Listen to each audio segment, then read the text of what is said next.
Kwigenekerezo rya 2022 ntwarante uko umwaka utashe hama hahimbazwa umunsi mpuzamakungu wahariwe amazi meza.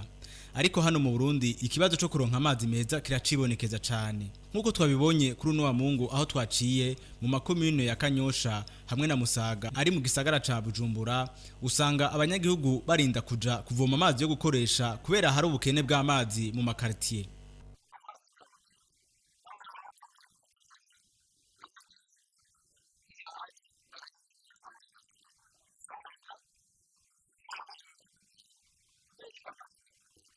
Iryo kena ry'amazi kandi ngo rituma abanyagihugu bashobora kwandura indwara zifatira ku isuku rike.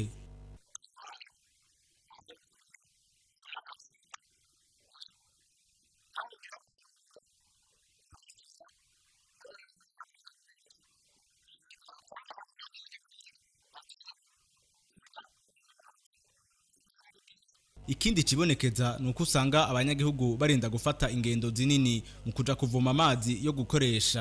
Abanyagihugu nyene bagasaba ko batoza baratangishwa amafaranga mu kuvoma amazi.